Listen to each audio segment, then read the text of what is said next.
Buenas y bienvenidos a un nuevo episodio de Escúchalo dos veces. El día de hoy traigo una persona súper especial, Enrique Montoliu. Me encuentro actualmente en el Jardín de la Albarda, que ya hablaremos más adelante, y de verdad que vamos a tocar temas fascinantes, desde su pasado como estudiante de ingeniería química, nivel empresarial y ahora como filántropo que se dedica a comprar terrenos, hacer jardines y luchar en contra del cambio climático para dejar un mundo mejor. Enrique Montoliu, ¿qué tal? ¿Cómo estás? Encantado. ¿Todo bien? Muy bien. Vayamos ya directamente al grano porque hay demasiadas cuestiones que me inquietan y me interesan. Un poco vamos a hacer un recorrido en tu biografía para poder conocerte un poco mejor y hablaremos más adelante sobre cosas también muy interesantes relacionadas con este jardín, que por cierto dejaré un par de imágenes para que lo podáis ver, que es una auténtica joya aquí en la Comunidad Valenciana, y de hecho lo que me impresiona es que hace poco vi que en un libro canadiense, una revista, que básicamente eran los 150 jardines más bonitos del mundo, este jardín salió entre uno de esos 150. Y yo, por ejemplo, hace un año no lo conocía y de verdad que vienes aquí y dices, ¡buah! ¿Cómo es posible que esta joya se encuentre aquí en la Comunidad Valenciana y no se conozca tanto? Así que bueno, vayamos primero con tu biografía. Tú estudiaste, si no me equivoco, ingeniería química. Ingeniería química. Porque me gustaba mucho la química.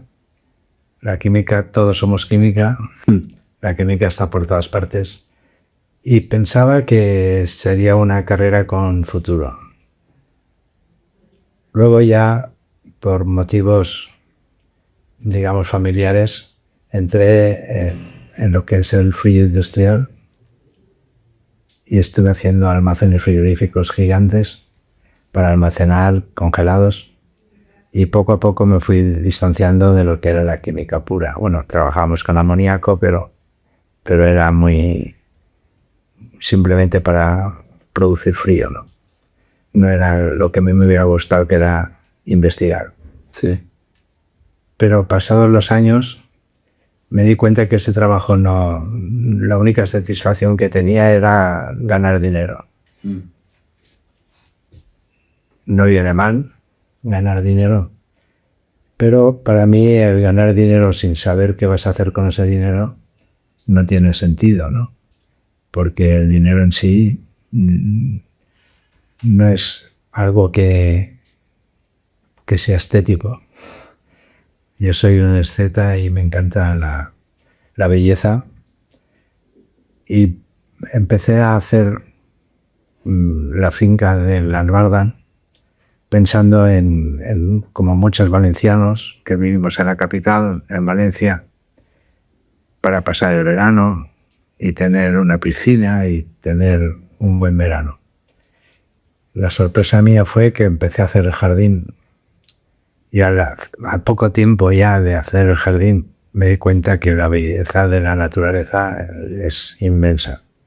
Puedes tener obras de arte, puedes tener muy buenos cuadros, muy buenas pinturas, pero nunca llegarás a la belleza que la tienes gratis por todas partes, ¿no? Es curioso cómo el ser humano se ha pasado toda la vida luchando para dominar la naturaleza. Es absurdo. Es absurdo porque nunca podremos dominarla. Podremos evitar los inconvenientes, el frío, el calor.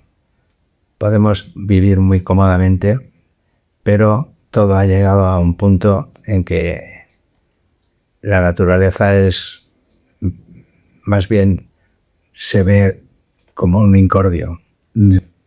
Tenemos que cuidar a la naturaleza, y la gente dice, bueno, pero si la naturaleza va sola.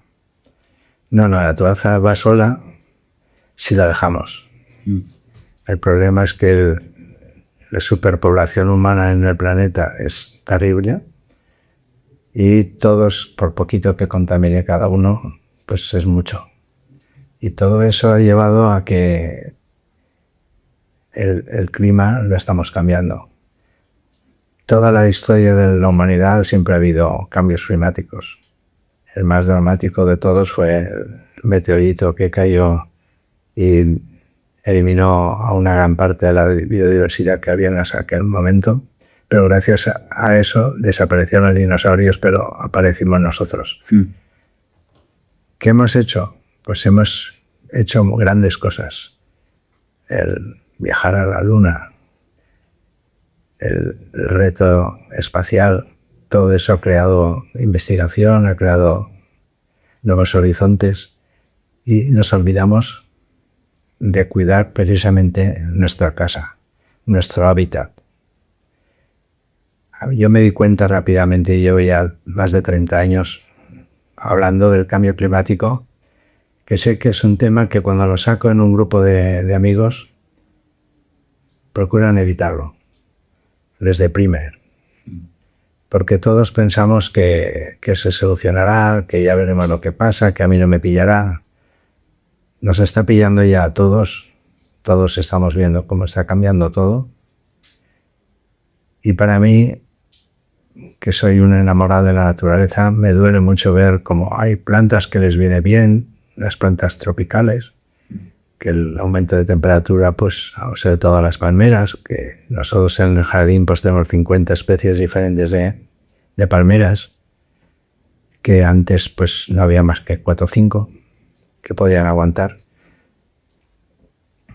Pero no podemos estar mirando solamente las palmeras.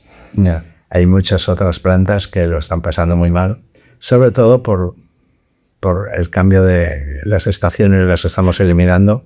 Prácticamente nos estamos quedando con 2 estaciones, calor y frío. Sí, de hecho ahora estamos prácticamente en diciembre y ya ves, estoy en manga corta, vengo de venir fuera manga corta, un calor tremendo. Sí. Así que bueno, has dicho muchísimas cosas súper interesantes, así que vamos a ir desglosándolas poco a poco. Bueno, en primer lugar, creo que, bueno, me dijeron que tuviste este exitazo, ¿no? Como dices, de nivel empresarial y te jubilaste muy pronto, ¿no? ¿Cuál fue tu edad? Pues yo me jubilé a los 31 años. Nunca he sido una persona avariciosa, siempre he pensado que si ganas dinero es para gastarlo. No se trata de amontonar, como el tío Hippiton. Hay que tratar de crear riqueza y a la vez darle un sentido a ese dinero. Entonces a los 31 años decidí que me iba a conocer el mundo. Primero me fui a vivir a Madrid para no estar cerca de Valencia y que me enganchara otra vez con todo el tema de trabajo. En Madrid pues me dediqué a hacer pintura, luego cine, pero luego vino la movida madrileña y casi pasé más a la vida nocturna que la diurna. Al poco tiempo en Madrid hace mucho frío para un valenciano y decidí irme a Brasil. Estuve 1 año y pico en Brasil disfrutando de la vida y de las maravillas que tiene Brasil. Pero echaba de menos también una cosa curiosa que nunca lo había imaginado. Él echaba de menos el tener un trabajo y el tener un horario y la obligación. ¿Por qué? Porque el ser humano somos débiles. El que vaya de fuerte, pues me alegro, pero yo creo que el ser humano somos débiles, nos gusta la buena vida, nos gusta la comodidad. ¿Y qué ocurre? Que te vas haciendo cada vez más con menos voluntad. Me entró miedo, la verdad, y volví a Valencia. Entonces me puse otra vez a trabajar. Pero que dije, me pongo a trabajar, ¿pero para qué? Para ganar dinero y qué hacer con ese dinero. Entonces yo tenía un sueño desde pequeño de una casa en la costa, rodeado de jardín y de naranjos. Y es lo que trabajé hasta que tuve suficiente dinero para, con 40 y pocos años, dedicarme a hacer el sueño de mi vida, ¿no? Que era una casa rodeada de naturaleza. Bueno, entonces, Enrique, como primer trabajo, estabas metido en el tema empresarial de congelados, que bueno, ya sabemos que te fue muy bien. ¿Y cuál fue ese segundo trabajo con el cual pudiste luego comprarte esta casa? Era el mismo. Ah, era el mismo. Mi familia, yo valía como empresario y cuando yo me fui vieron que el negocio iba iba para abajo. Entonces admitieron que volviera cuando yo quise y puse mis condiciones. Mis condiciones es que yo anteriormente trabajaba muchas horas al día, pero luego ya conseguí que trabajar nada más por las mañanas y tener tiempo para cultivarme en otros aspectos, ¿no? Como por ejemplo. Por ejemplo, el arte. Soy un enamorado del arte y para mí la época cumbre del ser humano ha sido el Renacimiento, ¿no? Unos grandes artistas, Leonardo da Vinci, que es mi ídolo, Caravaggio, en fin, la infinidad de arte que había en esa época y que se valoraba igual que ahora se valora el fútbol. En aquella época, pues un buen artista pues tenía prestigio y hacía que mecenas, porque no eran como ahora los artistas, sino que prácticamente eran como trabajadores, pero claro, trabajadores con arte, ¿no? Y los Medici y todas las grandes familias de Italia, inclusive en España, pues se rivalizaban entre ellos para conseguir el mejor artista, para que hiciera la mejor obra, y con eso les daba prestigio. En la actualidad todo eso ha cambiado. Ahora pues están las celebrities, la vida está un poco tan absurda, pero a la vez la fama es así, ¿no? Entonces tanto los artistas de cine como televisión, todo eso hace que se creen otros tipos de ídolos. De hecho, te gusta tanto el renacentismo que has inspirado este jardín justamente en eso. Efectivamente, sin casi proponérmelo, porque no me lo proponía yo de entrada. Yo hice una casa como a mí me apetecía, que me costó pasar por 5 arquitectos, porque ninguno quería hacer lo que yo quería. El mundo de la arquitectura pues es una carrera y lógicamente pues un arquitecto defiende su carrera, ¿no? Pero no se da cuenta que hay clientes que tienen claro lo que quieren. A mí me costó mucho y al final pues aceptó un arquitecto bastante bueno, pero porque el hombre tenía problemas de drogadicción y necesitaba dinero. Y aceptó por dinero. Pero al final casi conseguí la casa que yo quería. Y la casa, sin yo saberlo, ni proponérmelo, pues es un estilo palladiano, ¿no? Luego ya empecé, cuando venía la gente a mi casa me decía, es que esta casa es tipo Palladio. Yo ni sabía quién era Palladio. Pero aprendí, me puse a observarlo y luego ya pues en viajes que he hecho por Italia me he dado cuenta de la maravilla que era Palladio, ¿no? Todo en mi vida ha sido mucho suerte. ¿Y quién sería Palladio para poder contextualizar? ¿Cómo? Que Palladio, lo que estabas comentando, ¿qué figura ha tomado en esta casa? ¿Por qué te decían que se parecía? Por los frontis, por las columnas, por la estética de la casa. Ya. Sí. De hecho, Palladio es el arquitecto que más ha influenciado la arquitectura en toda la historia. Si tú miras Buckingham Palace, está influido por Palladio. Si miras la Casa Blanca, está influenciado por Palladio. Ostras. Y ahora sí que sí, antes de pasar a hablar sobre el jardín como tal, durante estos 31 a los 40 años que volviste a trabajar, me llama mucho la atención de que pues fuiste haciendo distintas actividades que probablemente también te dieron ideas para este jardín, porque de verdad yo estaba pensando viniendo aquí a esta entrevista y digo, un jardín es una obra intelectual tan grande, al igual que un poema. Es fácil hacer un poema, pero hacer un buen poema, hacer un buen jardín, me parece que tienes que tener una visión sobre el arte, porque está lleno de fuentes, de estatuas, la simetría, es totalmente simétrico este jardín. O sea, ¿qué es lo que hiciste? Aparte de estar en Brasil, Madrid, ¿hiciste alguna otra actividad que te llevara a tener esta...? Mientras trabajaba desde esa época, de los 31 a los 40 y pico, pues viajé mucho. Como ya te dije, puse ya mis normas en cuanto a horario de trabajo y eso me permitió tener mucha libertad. ¿Qué países te marcaron más? Pues a mí, tal vez, prácticamente el Mediterráneo, todo el Mediterráneo. Me encanta desde Egipto hasta Gibraltar.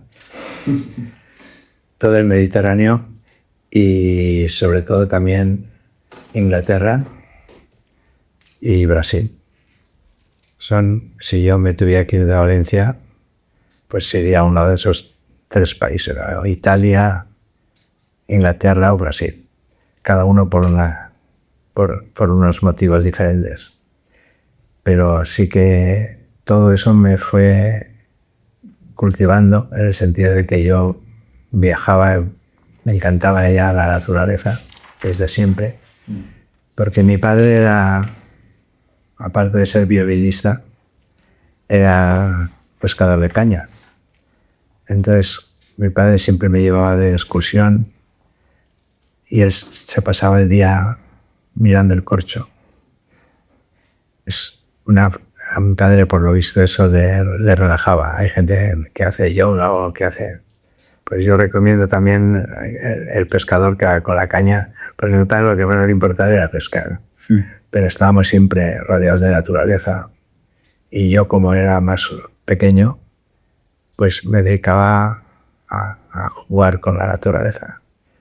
Era que cuando era muy pequeño, pues cazar ranas, saltamontes, el bien todo, hasta serpientes, y luego ya pues empecé ya a disfrutarla y al revés, a proteger a los animales.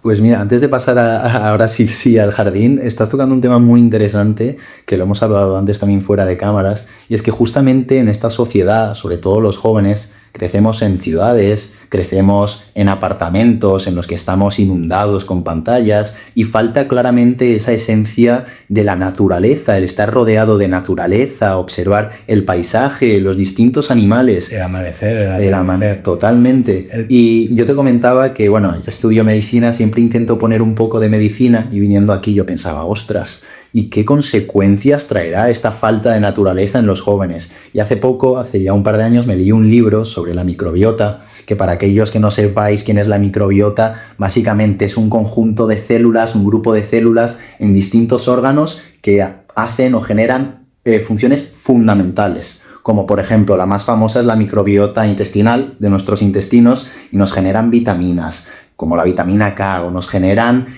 pues un estado de inmune correcto o un estado de inflamación. De hecho, no es sorpresa que ahora que los jóvenes están menos en la naturaleza y también en parte debido al cortisol y a la vida tan ajetreada en las ciudades, haya enfermedades pues tan recurrentes como la enfermedad de Crohn, síndrome de intestino irritable, Helicobacter pylori, y quería preguntarte por la parte más social y psicológica sobre cómo consideras que puede afectar a un niño o a una persona el no estar en contacto con la naturaleza. Yo soy muy amigo de un escritor que ahora está muy en boga, Santiago Berruete, y él escribe libros sobre la influencia que tiene la naturaleza en el ser humano, a todos los niveles, sobre todo desde el punto de vista médico, ¿no? Tú que estás estudiando medicina, te interesará conocerlo y ya te dejaré yo algún libro suyo, por cierto. Porque el ser humano hemos sido siempre animales. Los primeros, nuestros antepasados, los simios, y de ahí salimos nosotros. Éramos animales, lo que entendemos hoy por animales, ¿no? Que nos dicen que somos animales racionales, yo sinceramente lo dudo. Que seamos muy inteligentes, lo puedo un poco admitir según quién, claro. Pero como especie, somos una especie predadora, destructora, que no hemos sabido apreciar nuestro hábitat. Siempre hemos querido dominar a la naturaleza. La naturaleza es imposible que el ser humano la pueda dominar, y además, ¿para qué? Si la naturaleza es nuestra madre, ¿no? Es la que nos ha creado. Es absurdo ir contra ti mismo, ¿no? Pues el ser humano en la actualidad parece como si fuera así. Como es gratis en este país, curiosamente, ahora que hablamos de eso, al principio, cuando yo abrí el jardín al público, lo hacía gratis. Y venía muy poca gente. Hasta que un día un amigo me dijo, yo me quejaba, decir, es que es raro que prefieran irse siempre a la playa o tal, y al ver el jardín viene poca gente. Dijo, menos, porque es gratis. Si es gratis, la gente, cuando una cosa es gratis, piensa que no vale nada. Y así es lo que pasa con la naturaleza. Como tenemos un amanecer o un atardecer o un riachuelo en la música del agua, como es gratis, no vale nada. Entonces, el mundo que se ha monitorizado, todo es a base del dinero, y el dinero hace la felicidad, que no es verdad, pero la gente lo intenta conseguir como sea. Eso hace que la gente esté perdida. No se dan cuenta de lo que se están perdiendo. El mayor espectáculo del mundo es la naturaleza. No hay nada que se pueda igualar. El mejor artista que hay, cualquier, tanto lo micro como lo macro, te pones a mirar y flipas. En cambio, se le da valor a otras cosas en la actualidad. Poca gente hay que valore la naturaleza tal cual y que la ame y sea capaz de ser humilde y darse cuenta que es uno más, que no es especial. El ser humano no es especial. El ser humano es un animal, como está claro que la naturaleza está creando biodiversidad continuamente. Ahora que se pueden mezclar más las razas, ¿son una raza mejor? Al contrario de lo que pensaban los nazis, justamente el tener un padre, no sé, de Indonesia y otra persona de Japón, pues hace que salga una raza mejor aún. Yo soy muy amigo de gente muy diversa. Tengo amigos, padre holandés y madre de Jordania. Y sabe gente maravillosa. ¿Por qué? Porque es una persona que le va muy bien el comercio. Porque el holandés es muy listo para el comercio. Y por Jordania y Líbano, pues era justamente también la gente más dada al comercio. Ha salido una persona que es espabilada para el comercio. ¿Por qué? Porque le viene ya de los genes de sus antepasados. Entonces en la naturaleza se encuentra todo. Todo lo que tenemos, todo es gracias a la naturaleza. Y en cambio no somos capaces de respetarla, de amarla. Yo la descubrí con el jardín, porque ya me gustaba y ya me apasionaba, pero cuando hice el jardín me di cuenta de que yo hice el hábitat. El jardín, hemos editado un libro sobre el jardín, la historia del jardín, y ahí se ve claramente cuando yo empecé, compré el terreno por las vistas que tenía del Parque Natural del Montgó y del Bar. Pero era un pedregal, eran escombros de cuando habían hecho los campos de cultivo de naranjos, pues todas las piedras y todo lo que había salido lo habían amontonado en un sitio, y eso es el terreno porque yo empecé. Mucha moral desde luego tengo, porque lo normal es intentar buscar un terreno más fácil de trabajarlo. Al final me tuve que quitar todo lo que había y empezar desde cero. nunca me ha dado miedo los retos, ¿no? Entonces era un reto, pero a la vez era emocionante. En el fondo estabas como jugando a ser Dios.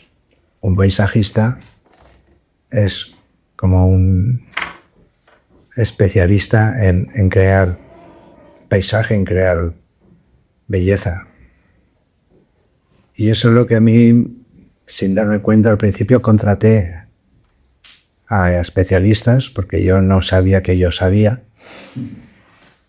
Entonces contraté, pero al poco tiempo, a los meses, me di cuenta que no me aportaba nada y que prefería ir según mi intuición, sin haber cogido nunca un libro de paisajismo. La Universidad de Valencia me dio el máximo premio que dan de paisajismo y cuando me lo dieron, el premio Magíster, cuando me lo dieron públicamente delante de toda la universidad, dije que no había cogido en mi vida un libro de paisajismo, porque el paisajismo no se estudia, el paisajismo se vive. O sea, tú tienes que ir a visitar naturaleza, a visitar jardines, a visitar países, continentes, y esa sabiduría es la que te sirve para luego tú hacer tu paraíso. Claro, y al final imagino que será como un libro, como un poema, es la interpretación de tus angustias, de tu felicidad, lo plasmas con el jardín, ¿no? Cada cosa que tú ves en un viaje se te queda. Lo que te gusta, claro. Lo que no te gusta lo olvidas. Pero lo que te gusta... pues mira, esto me gustaría para... Yo fui acumulando durante muchos años, viajando, esa sabiduría que yo no sabía que la tenía. Porque no lo ibas plasmando, simplemente lo... Claro, se quedaba almacenado en la mente el concepto de... Por eso yo al final ya, después de mucho viajar y tal, es cuando decidí hacer un tipo de jardín renacentista, que simplemente el jardín renacentista es que alrededor de la casa es jardín formal para tú tener tus comodidades y estar con naturaleza pero ordenada, y luego salvaje. Naturaleza, pues ya he hecho una montaña y la montaña dirías que es totalmente natural, pues está hecha porque la naturaleza luego esto te ayuda. La naturaleza, tú creas el hábitat y es increíble. Yo no he soltado aquí animales, en cambio hay cientos de animales. Como procuramos cuidar y no crear problemas de envenenamientos y demás, es que hay de todo. Hay lagartijas, hay mantis, hay ranas, hay pájaros de todas las clases. Todo eso, ¿cómo ha venido? Porque los animales van a donde ven que se les cuida, que se les ama, ¿no? Y eso hace que el jardín esté vivo. Es muy diferente a un jardín muerto. Un jardín muerto es el que está todo a base de pesticidas y de falso. Y esto, Enrique, me parece también, lo escuché hace poco, podría ser una analogía con la vida misma. Hace poco escuchaba de que el ser humano no ponía como analogía la mariposa. Está constantemente intentando atrapar la mariposa, atramar la mariposa, cuando realmente lo que tienes que hacer es un bonito jardín, unas bonitas flores y la mariposa vendrá a ti. O sea, lo mismo se puede aplicar en la vida. Mira, disfrutarás más. Sí. Efectivamente, o sea, lo que es absurdo es no aprovechar lo que tienes, y lo que tienes gratis. La naturaleza es súper agradecida. No hay mejor negocio, o sea, no hay ningún negocio que te dé un 100 por 1, ¿no? Pues la naturaleza te lo da. El jardín realmente lo he hecho la naturaleza. Y he puesto el hábitat. Me he preocupado, tenemos más de 50 especies de palmeras y de árboles tenemos más de 700 especies autóctonas en el jardín. Pero porque he ido ayudando a decir, bueno, pues vamos a ver, crear diferentes especies para que luego además tengo palmeras híbridos. Entre la reclinata y la canaria, pues salen unas diferentes. Ya mismo aquí. O sea, el tan poco espacio. Sí, de hecho, voy a decir un par de cosas porque me parece fascinante, lo tengo aquí apuntado. el jardín está conformado por múltiples jardines, como por ejemplo el jardín valenciano, el formal, el bosque mediterráneo, el jardín paisajista. Luego tenéis también más de 50.000 metros cuadrados, más de 700 especies y muchísima fauna que ha venido sin tú buscarla o sin tú ponerla, simplemente ha venido. Y claro, comentabas que, ostras, ¿cómo puede ser tan agradecida la naturaleza? Y fue esto lo que justamente te hizo pues construir todo este proyecto, que de hecho iré poniendo un par de fotos para que la gente pueda verlo, y de verdad que si tenéis la posibilidad de venir, no os va a dejar indiferentes. Yo cuando vine la primera vez no me podía creer que esto estuviera en Valencia, pero como dijiste, montaste una fundación que ahora no solo te dedicas a este jardín, sino a muchas otras cosas. ¿Podrías comentarnos un poco? Se llama Fundem, ¿no? Esa fundación. ¿A qué os dedicáis con Fundem? Pues a los 5 años o 6 años de crear el jardín, ya me di cuenta de que esto no me lo podía quedar, porque era un hallazgo. Para mí era un hallazgo y yo nunca pensé que la naturaleza me iba a enamorar. Uno se enamora de personas, ¿no? Pero, o de arte, pero, o de la música, pero enamorarte de la naturaleza no entraba en mis propósitos, ¿no? Fue una cosa sin, como se que dice, amor a primera vista, ¿no? Entonces decidí hacer la fundación porque dije, si este terreno, que era un terreno baldío, que era un pedregal, ha salido de este paraíso, si yo compro terrenos que todavía estén más o menos vírgenes, no quedan ya terrenos vírgenes, pero sí que quedan zonas mejor conservadas y que la naturaleza todavía respira, ¿no? Y entonces vamos comprando territorio por toda España. Empezamos por la Comunidad Valenciana, pero ahora ya compramos en todas partes. Lo damos en custodia a grupos ecologistas o a personas particulares también, que quieren cuidarlo sin cobrar nada, desinteresadamente. Y con estos terrenos son para la naturaleza. No son terrenos para que el hombre, como siempre ha hecho, explotarlo, sea como agrícola, sea como... No queremos explotar la naturaleza, queremos dejarle unos espacios para que la naturaleza sea libre. Y con el dinero de los socios, que tenemos ya más de 1.000 socios, ese dinero no va para la fundación, sino que va para la compra de terrenos. Y tenemos ya pues cerca de 1.000 hectáreas en toda España. Como por ejemplo en León habéis cogido unos terrenos para proteger al oso pardo, ¿no? En Asturias. En Asturias, no han dicho antes en León, que lo he preguntado cueras, en Asturias. En Asturias. En Asturias y en la parte también de que ya va yendo hacia Galicia, toda esa zona, el oso pardo está. Pero no solamente es el oso, sino que se está cuidando el bosque. Yeah. Y una pregunta un poco más personal. ¿A ti te daría o te da miedo que al cabo de varias generaciones se acaben explotando esos terrenos que tanto cuidado y tanto empeño le estás metiendo? Efectivamente, el futuro es difícil atarlo. Pero yo confío en que precisamente por la necesidad que va a tener el ser humano de mimar la naturaleza, porque si no, el ser humano va a la autodestrucción, esos terrenos se salven. Y si no, pues lo hemos intentado. Claro. Ya. Y, por ejemplo... No se pueden vender, eso sí. Esos terrenos que nosotros compramos, al ser de la fundación, esos terrenos no se pueden ya volver a vender. Siempre serán para la naturaleza. ¿Y están protegidos por...? Están protegidos por nosotros. Algunos están dentro de zonas protegidas, pero la mayoría son terrenos normales. Por ejemplo, aquí al lado de Valencia, en Almenara, hemos comprado huertos de arroz, arrozales, y los hemos hecho al lago. Ostras, que es como antiguamente eran. El ser humano llegó y lo hizo para sacar productos, claro, sacar arroz. Me han comentado también ahí fuera que incluso tenéis montañas o partes de montañas dentro de toda esta... Sí, en Fredes. Bueno, ese fue el primer terreno que compré, pero ese lo compré con mi dinero. Y ahí tenemos 350 hectáreas, son marido montañas, y está en la zona de Fredes, al norte de Castellón, linda allá con Tarragona, y es una zona maravillosa.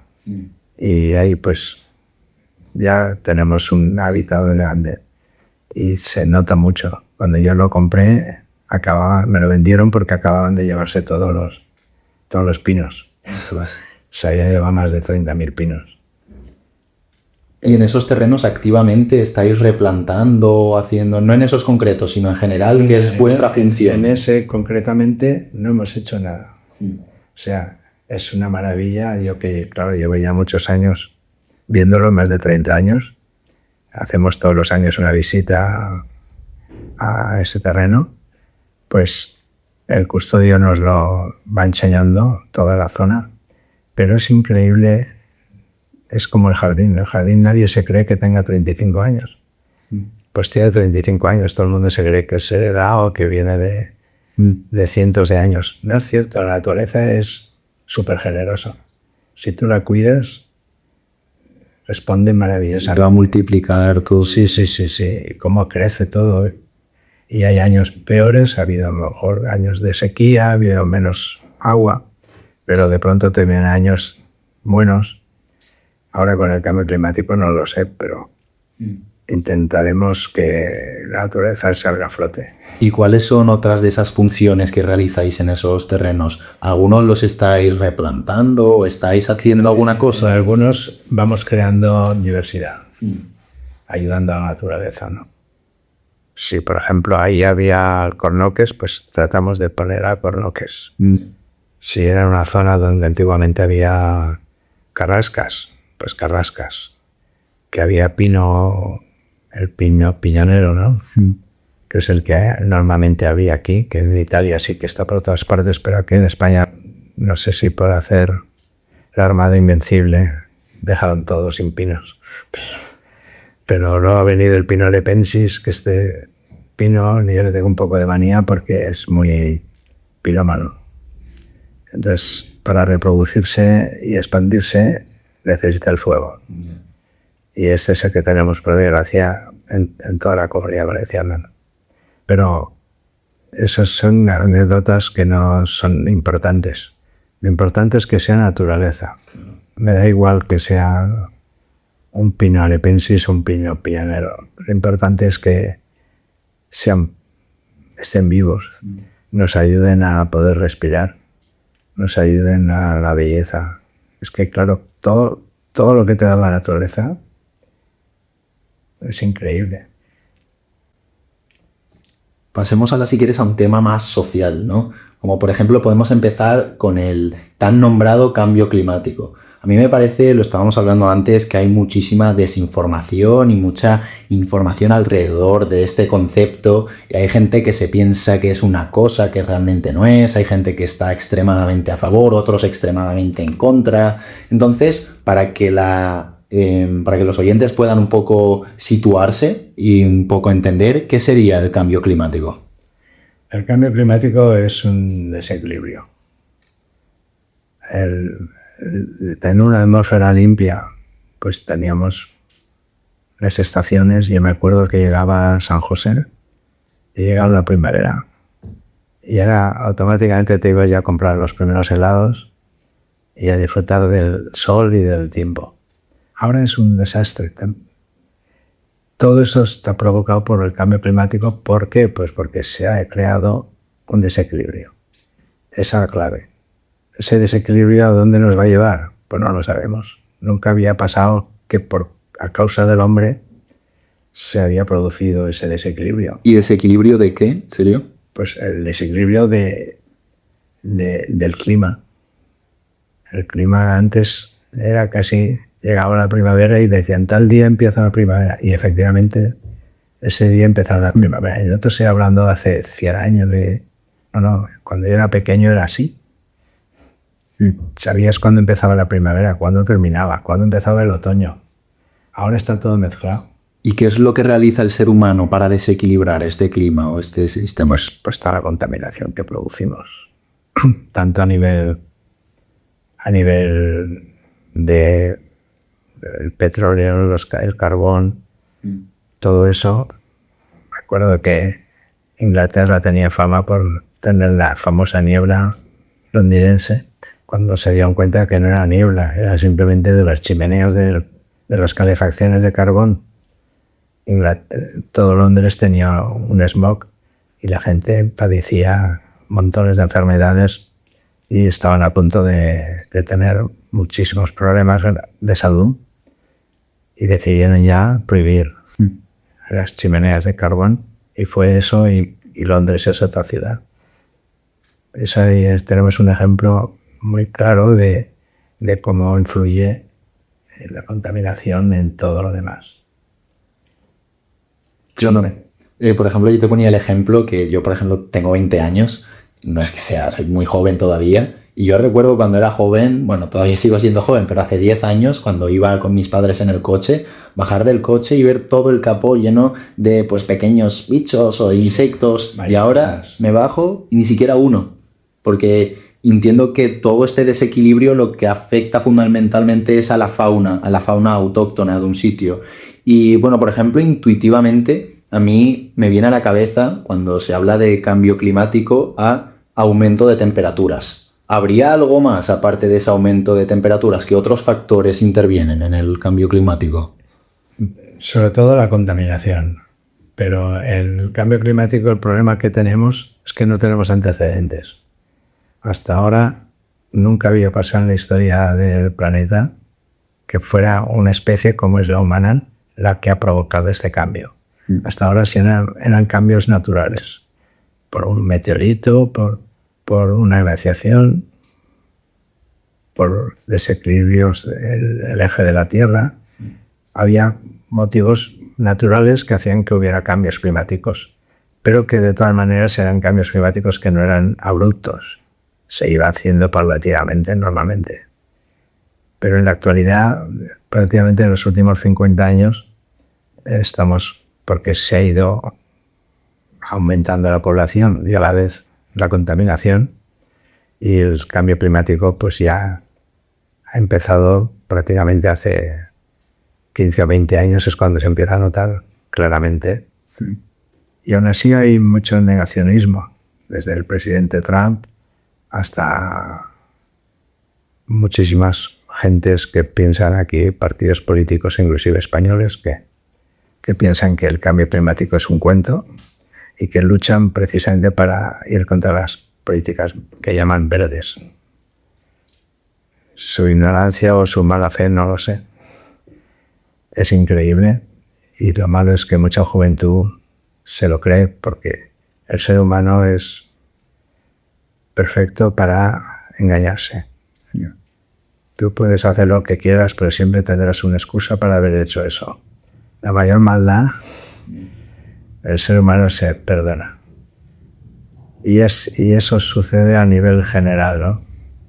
¿Por qué se tiene que ir a favor de la destrucción del planeta? O sea, es que no tiene ningún sentido. Sí. ¿Quién puede querer no poder vivir? En cambio, en vez de decir la verdad, prefieren decir que todo eso, como decía el zoquete de Trump, que decía que eso es un cuento chino. El cuento chino es él, ¿no? Que está diciendo una serie de barbaridades, y por desgracia mucha gente y muchos partidos políticos y mucha juventud es lo que más me deprime, ¿no? Porque eso, que lo piense uno que ya le queda poco para morir y decir, pues el que venga detrás que ríe. Pero en cambio son gente joven que precisamente se están matando su futuro, los que más pasan de todo esto. Debería de haber... La Greta Thunberg ha hecho mucho y en cambio pues han ido por ella, ¿no? Los medios le critican continuamente, tratan de anularla por mil motivos, que si es esto, que si es aquello. No se dan cuenta que ha sido una pionera en el sentido de luchar a nivel internacional. Que yo no digo que sea perfecta, nadie es perfecto, ¿no? Pero que debería de alabarse, En cambio, pues últimamente cada día está más desprestigiada. ¿Por qué? Pues porque hay medios y hay intereses que tratan de anular el que la gente esté informada. Muchas veces con la excusa de que sea para que la gente no se deprima, para que sigan consumiendo como locos y no piensen que la ropa, por ejemplo, crea muchísimos problemas ambientales. Yo procuro, mira, esta chaqueta que yo la tengo hace unos 30 años, la encontré el otro día en el armario y todo el mundo me dice, mira qué bonita, que no sé qué. Digo, pues a 30 años no me la había puesto. Procuro no tirar nada y si no, pues lo regalo para que otro lo use, ¿no? Son pequeñas cosas, pero que si todo el mundo hiciera esas pequeñas cosas, se solucionarían muchos problemas y sobre todo la desinformación, ¿no? Pero es raro, ahora ya en los telediarios ya te hablan, cuando hablan del clima, ya te nombran el cambio climático.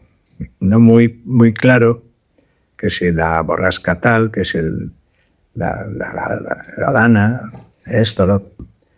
Nunca había llovido en Valencia de la manera como llovió este octubre pasado. Hace un año ya. Sí, hace un año. Un año. Imagínate. Llegaron a caer 700 litros por metro cuadrado. Eso. Una barbaridad. Y tú que llevas tanto tiempo investigando el cambio climático, más de 30 años, ¿cómo has visto que ha ido evolucionando? ¿Consideras que va a peor, va a mejor, ya la población es más consciente? Va mucho peor. ¿Y a qué crees que se debe eso? Pues se debe a la contaminación, nada más. ¿Y cómo piensas que se podría rebajar estos niveles de contaminación o cambiar esta problemática? Pues tendría que ser un tema a nivel mundial, porque de poco sirve que un país haga muchos esfuerzos. Por ejemplo, Europa últimamente, como Estados Unidos ha decidido que no hay contaminación, que todo lo del cambio climático es un cuento chino, pues para económicamente poder luchar contra eso, se están rebajando las metas que teníamos en Europa. Por ejemplo, el coche diésel, Europa lo había puesto como máximo a 2030. Ya lo han rebajado al 2035. Igual cuando lleguen al 2030 lo pasan al 2040. ¿Por qué? Pues porque hay fuerzas económicas muy fuertes y hay luchas entre países. Entonces, para de verdad poder luchar contra el cambio climático se tendría que... Has hecho la cumbre de París, ahora se ha hecho en Brasil, pero ni siquiera se ha atrevido a hablar de que hay que disminuir el consumo de petróleo. Estuvieron unos países que querían hacerlo, pero están todos los países que viven del petróleo que lógicamente pues no querían que eso se viera en las conclusiones finales. Estamos hablando de la actualidad, estamos hablando de ahora. Entonces, ¿qué se puede hacer? Pues se podrían hacer muchas cosas si serían efectivas y a lo mejor llegaríamos a tiempo, si no de paliarlo todo, porque hay un daño que ya está hecho, pero sí que llegaríamos a que no vayamos a la destrucción total. Pero si seguimos así, inevitablemente, yo me gustaría, a veces, como no quiero deprimirme, pues sueño con que haya una máquina que capte CO2 y le transforma en abono. Algo así. Y me extraña que no haya gente, creo que hay alguna empresa que sí que lo está haciendo, investigando eso, para tratar de, ya que no somos capaces de reducir, pues por lo menos de captar ese daño y darle otro tipo de aplicación que se podría hacer. ¿Y consideras que todavía no hemos llegado a ese punto de no retorno? ¿Consideras que ese punto está todavía muy lejos o podemos alcanzarlo pronto? No sabemos cuál es el punto de no retorno. Se hablaba de que no aumentara la temperatura del planeta a más de 2 grados. Estamos ya casi llegando a los 2 grados de temperatura del planeta. Mira, imagínate eso lo que significa. Pero no sabemos cuál es el punto de no retorno porque nunca ha habido este cambio provocado por nosotros. Lo que sí que es cierto es que este año pasado no solamente no se rebajó la contaminación, sino que aumentó. lo que vamos por muy mal camino. O sea, si seguimos así, evitablemente el punto de no retorno nos faltarán muchísimos años. Y una pregunta, ¿cómo afecta la subida de 2 grados? ¿Cómo afecta al planeta? Porque mucha gente pensará, hombre, si de invierno a verano suben 20 o 30 grados, ¿cómo es posible que 2 grados afecten tanto al planeta? Pues afecta lo mismo que al ser humano le afecta 1/10 de grado. Entonces, si te tienes un poco de calentura, aunque sea 1/10, ya te encuentras mal. Pues imagínate 2 grados. Si en vez del cuerpo humano que está a 36, 37 grados, cuando llegas a 40 o 40 y tantos, te tienen que meter en una nevera, en una bañera con hielo, porque si no te mueres. Pues el planeta es igual. 2 grados es mucho porque hay muchísimos animales, muchísimas plantas que no pueden soportarlo. Sobre todo, ten en cuenta que casi toda planta tiene asociado cientos de animales. Y a veces algún animal especial hace su flor adrede para un tipo de pájaro que tenga un pico que justamente llegue ahí para polinizar esa planta. Si le falta ese pájaro, se acabó la planta, porque nunca se la podría polinizar. Las abejas, que nosotros estamos tan acostumbrados a tenerlas por ahí, pues si fallan las abejas, en China, cuando estuvieron en la época que más contaminaban, tenían que polinizar a mano las plantas porque se habían cargado todas las abejas. Entonces, todo influye muchísimo. Y yo lo noto en el jardín, vamos. Cuando yo empecé, yo presumía de que en el jardín no tenía plagas. Y era verdad, porque al haber tanta diversidad, no crea. El problema es cuando se hace el monocultivo, por ejemplo, que la Comunidad Valenciana ha estado prácticamente todo naranjos, pues se ha creado problemas. Porque cualquier predador que venía no tenía enemigo.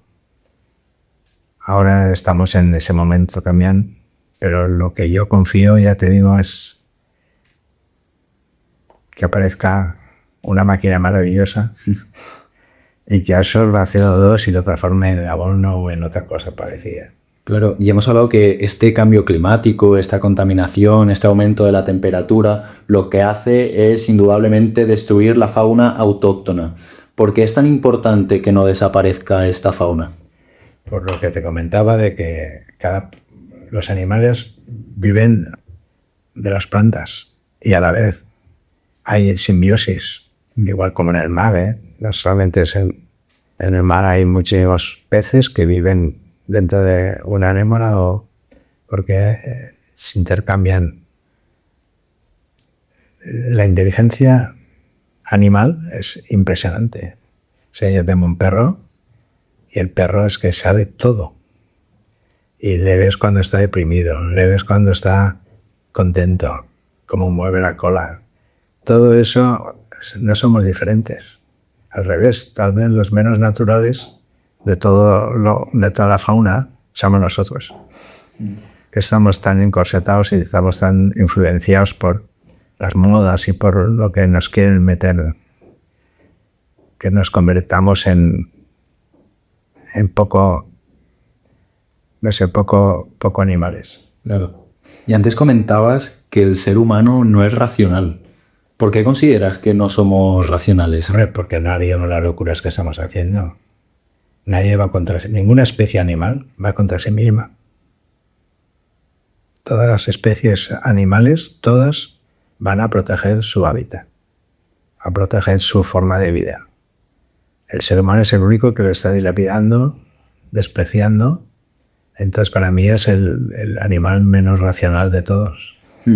Y otro aspecto que también me ha llamado mucho la atención, hablabas sobre la felicidad que te provoca la naturaleza, los jardines. Yo en este podcast trato mucho de hablar sobre qué es la felicidad. Imagino que para ti la naturaleza será un pilar fundamental. ¿Podrías comentarnos qué es para ti la felicidad? Pues la felicidad es el paraíso, lo que todo el mundo sueña con el paraíso. Un mundo donde todo sea precioso, donde ves atardeceres, ves amaneceres, oyen el canto de los pájaros, la brisa del mar, el agua murmurando en un arroyo o en una fuente. Todo eso es la felicidad. Que sí, está claro que como humanos que somos, también nos gusta estar rodeados de la gente que nos gusta, ¿no? Pero si el hábitat no es bueno, por mucho que ya lo dice el dicho, ¿no? El amor se acaba cuando se acaba, el bienestar cuando se acaba, vienen los problemas. O sea, somos animales, claramente. Y a mí me da mucha pena que se maten por las religiones, que si yo soy esto, que si tú eres lo otro, cuando está claro que Dios es la naturaleza, es la única que cumple todos los requisitos para ser Dios. Está en todas partes, lo ve todo, lo oye todo, lo ha creado todo. Y en cambio nos lo estamos cargando alegremente, ¿eh? Pensando en un mundo cuando te mueras, pero ahora no ha vuelto a nadie, ¿eh? Lo corto. Es que yo en muchos de estos episodios hemos traído a filósofos, a psicólogos, hablamos mucho de esta epidemia que hay en nuestra sociedad de depresión o incluso los jóvenes, que su primera causa de muerte en los jóvenes es el suicidio. Sí, es lo que hablamos, va contra la propia naturaleza del ser humano.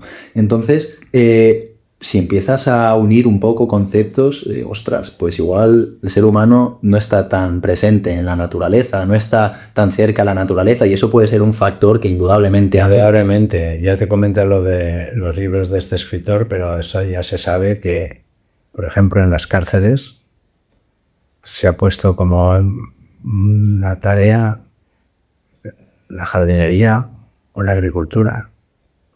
El nivel de violencia baja automáticamente un 80 o un 90%. Era si una cosa tan simple como esa podría ayudar a que la naturaleza, a que los reos se reinsertaran mejor en la sociedad, no hubiera esos motines y todos esos problemas de violencia. Eso no quita para que siempre habrá gente que no querrá cambiar. Claro. Y comentabas también que no hay nada más satisfactorio que plantar algo y verlo crecer, ¿no? Y esto con el jardín, ¿tú cómo lo viste? ¿Esos primeros años, esos primeros momentos? Pues alucinando. Alucinando porque nunca lo había hecho.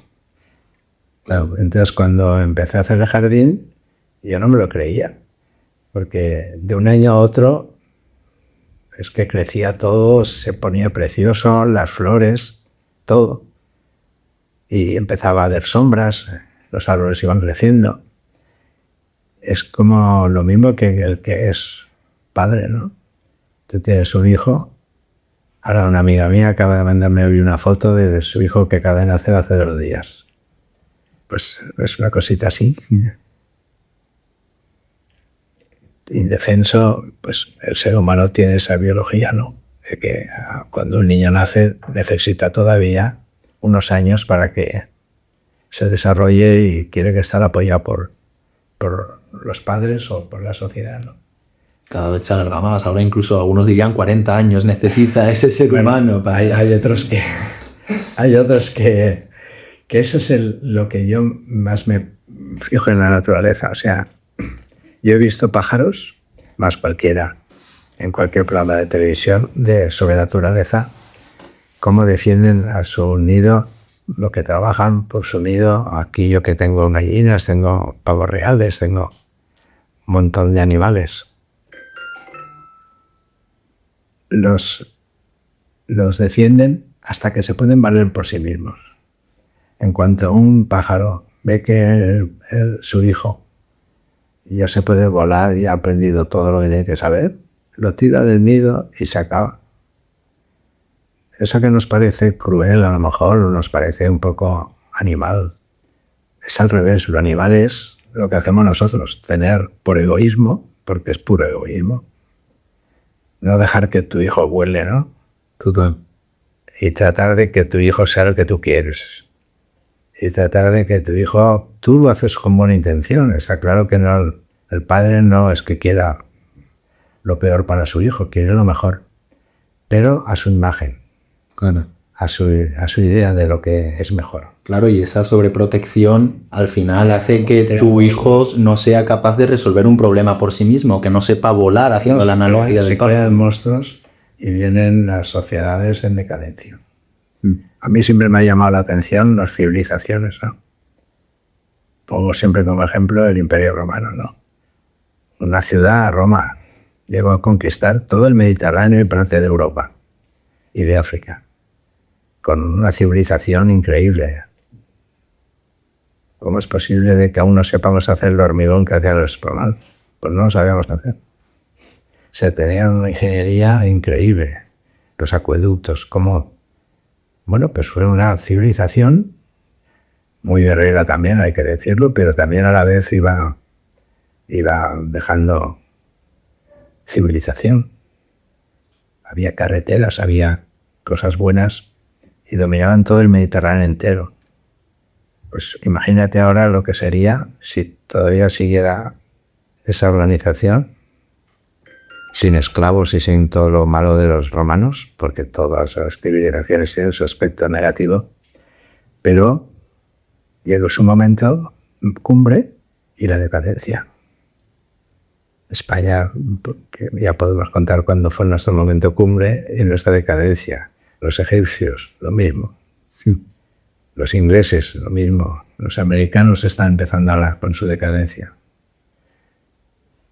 ¿Que vienen los chinos? Pues pasará lo mismo. Pasará lo mismo. Llegarán hasta arriba y cuando lleguen arriba van a la decadencia. ¿Por qué? Porque el ser humano necesita ser creativo. No puede decir, ya me conformo con lo que tengo. Claro, no puede acomodarse. Exacto. Cuando te acomodas es cuando viene la decadencia. Es como a nivel de la salud. Tú que estás estudiando medicina, si una persona mayor no hace ejercicio, no hace una vida saludable, pues estará adelantando los problemas. No podrá andar, no podrá respirar, no podrá hacer mil cosas. Y vendrá uno mucho más joven y más fuerte que le sustituirá. Claro. Pues la vida es así. Ya, qué bien. Y ahora para ir acabando un poco, me gustaría que habláramos, hemos hablado sobre el cambio climático, sobre el gran problema que supone en nuestra sociedad y en nuestro planeta.